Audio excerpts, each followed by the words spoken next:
Yeah, today we're going to talk about homegrown machine learning implementation for the SIRT. So many of you leaders out there, analysts, cybersecurity specialists, and those that are just interested in hearing my talk, thanks for joining. It'll be a fun journey that we talk about today about what it means for machine learning in the Security Operations Center. So before we get started, a little bit about myself, the self-proclaimed data nerd here. You can find me on Twitter. I am the head of data science for our SIRT, so that's the Security Incident Response Team. I'm at Goldman Sachs, and I have a master's in data science from NYU. I just had a publishing in 2600. That's a Hacker Quarterly magazine. I go by the name B Logic as the author there. And also soon to be released is a white paper from the Artificial Intelligence Risk and Security Group, a consortium between technology, financial, banking sectors, and a few from academia. So be on the lookout for that paper, mostly talking about how to implement AI, the right ways and what to look out for in the banking sector. So more to come on that, and feel free to reach out to me on LinkedIn or Twitter. Just a real quick disclaimer here: the views and opinions expressed in this presentation are those of the presenters, which is me, and do not necessarily reflect the official policy or position of Goldman Sachs. So now that we got that out of the way, the agenda. So first and foremost, cybersecurity is hard. A lot of you guys know that, and I'm going to try to narrow in on a data science lens in cybersecurity. And at the end, we'll get into a deep dive on some really good use cases that we have implemented that are machine learning based, data science based, that have evolved over this homegrown type method that my team has taken to help our SIRT. So everybody's familiar with this, how we kind of funnel in on the disparate log sets that we have, the tons of event sources that come in each day that funnel into incidents and alerts.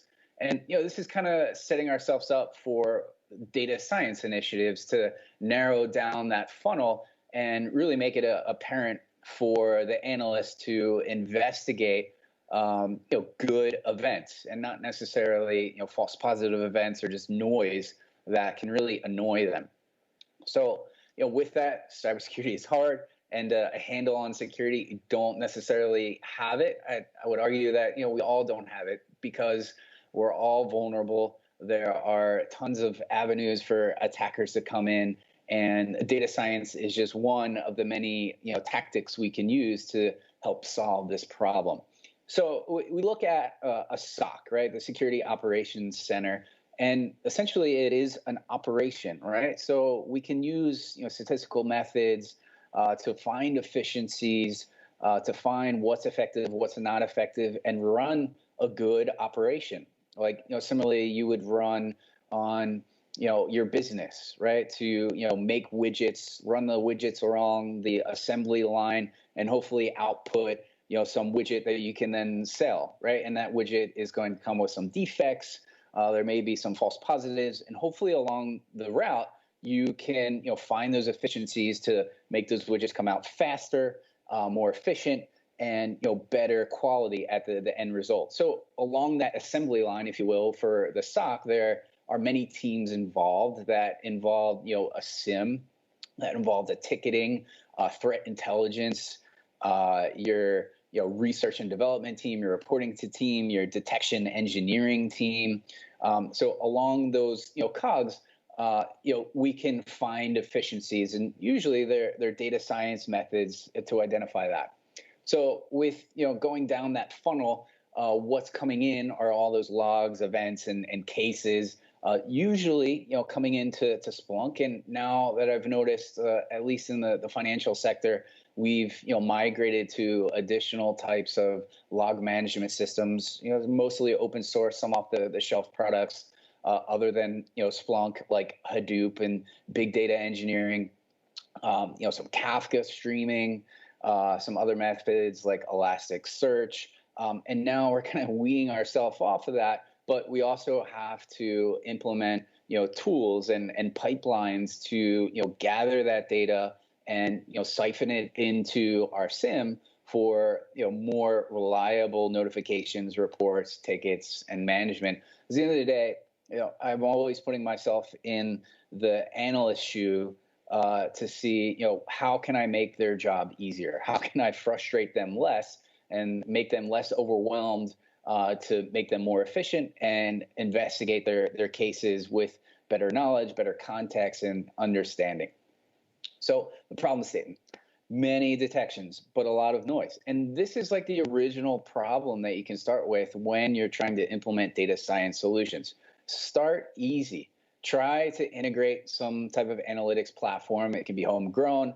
There are some off-the-shelf products. We haven't found any success with some of those off-the-shelf products.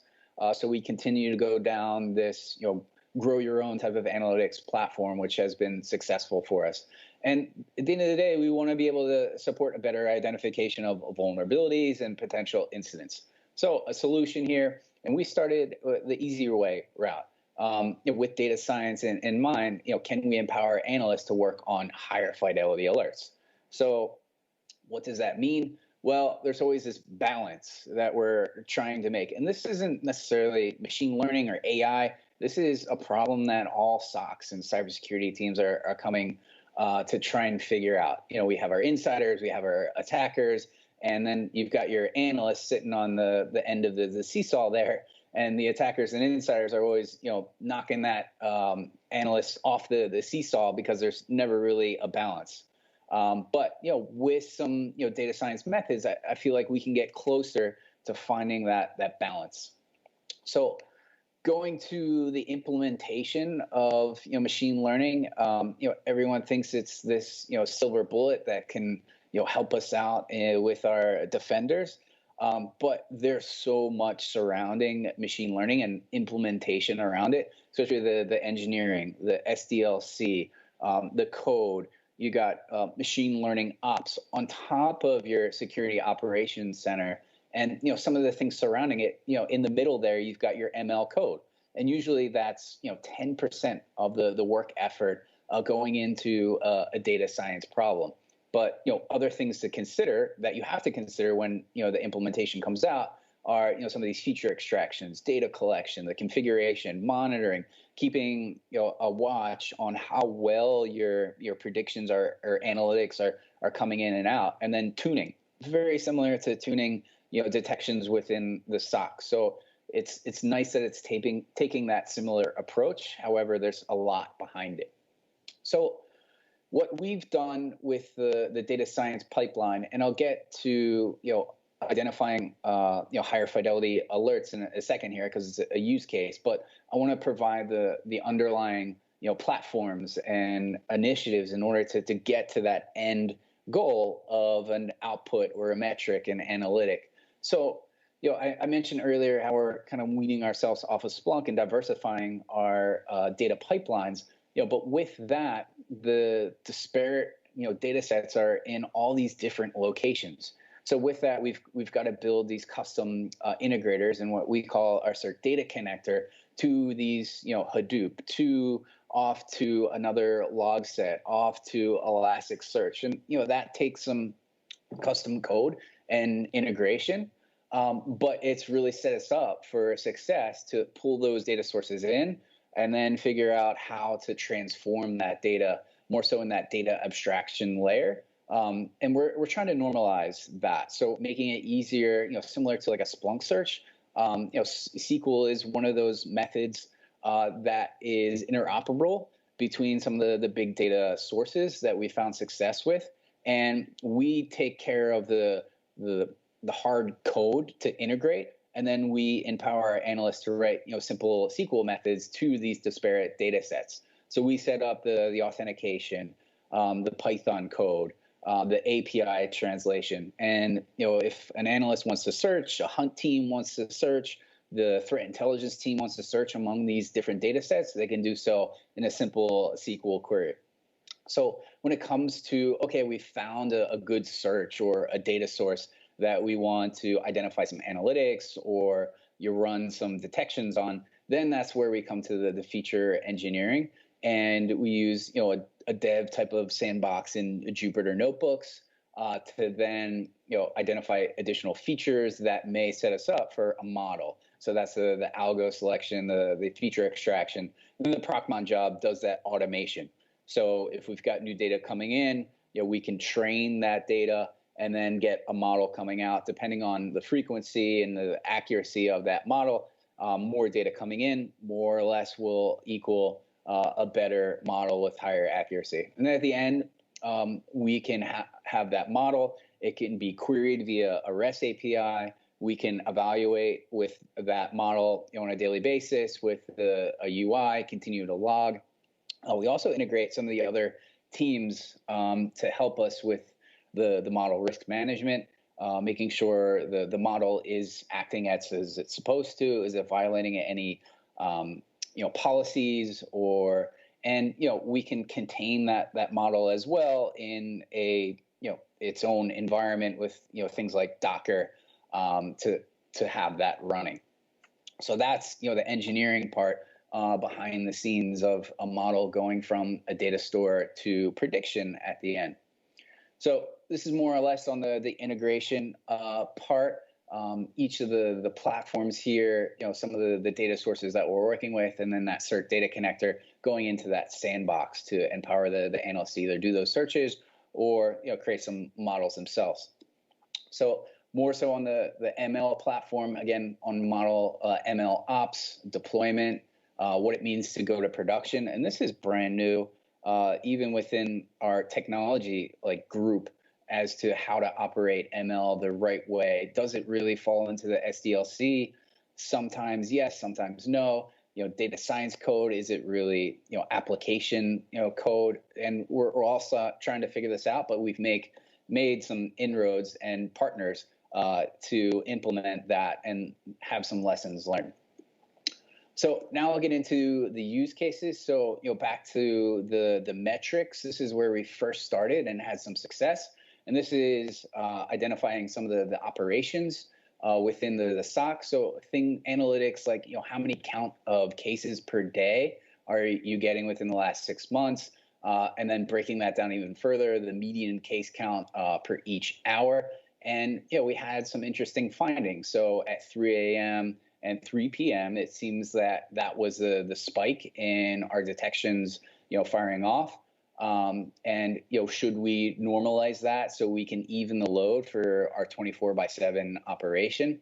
And then additionally too, here, what days were most popular for cases to fire off? And that helped us arrange our teams, based off of certain days. Should we have 3 analysts on this shift on this day to support the caseload? So it was really eye-opening, and helped us better operate our SOC given the caseload. So more so on the analytics, as the threat rates always continue to go up, more detections are being created, and this helped with our false positive rate. Should we be firing these cases? And it kind of helped us figure out, hey, maybe this rule needs to be evaluated or tuned because it's has a high false positive rate. So I want to also talk about a DGA detection, which has been a successful machine learning type of exercise that helped us out. So DGAs are domain generating algorithms. A lot of ransomware attackers are using these DGA domains as trying to fool your proxy logs, or may come in as a domain that looks like a bunch of gobbledygook. But is actually behind the scenes an algorithm being used to create these domains that are trying to masquerade themselves as just suspicious domains, and it's tough to identify. I mean, as a human, it's kind of easy to see that hey, this looks like a DGA, but can you train an algorithm to also sift through your 150 million events per day in your proxy logs to identify a domain that may look like this, and then that could result in some type of malicious behavior going on in your network.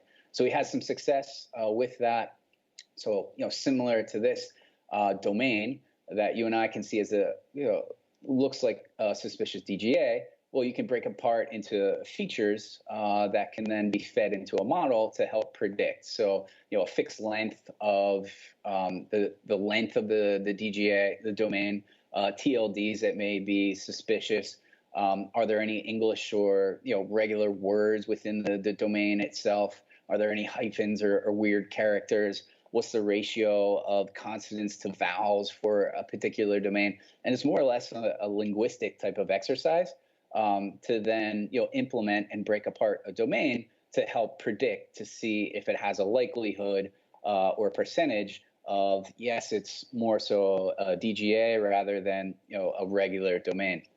So here's an example of Emotet, a piece of malware that uses DGAs as its C2 server, and here's the regex characters A through Y. It's usually 16 characters in length using the .eu domain, and a brief description about it. And with more, and then there are feeds out there that are showing the DGA domains, bring them in. Mix them with the regular domains, so like an Alexa top million domains, and bring them across with the features, and you can output and get a supervised learning model to help predict DGAs in the future. So here's an example of some of the features, and for our analysts, they can pop in a domain, and these are the results that we'll get back. How many dots are in there? What's the TLD length? Is there any words in there? What's the word to digit ratio? And at the end there in the red box, we can get a likelihood. So it has a 2% likelihood of being benign and a 97% likelihood of being a DGA. And in addition to that, we can do a multi-classification amongst the malware families of what we think this domain looks like as it relates to different malware families categorizing and using DGAs. So this has been really helpful for us, and it helps context. And we're working on detections to tune down the false positive rates. So just to recap, went through some of the behind the scenes of what we are doing as a data science team to help our SIRT, some of the engineering behind the output of ML, and then two use cases that have been pretty successful for us for data science related to help our SOC, which have been evaluating the analytics of our alerts in general, and then using ML to fight fire with fire, use an algorithm to fight another algorithm in machine learning to identify DGA domains. So I'll stop there and pause for any questions.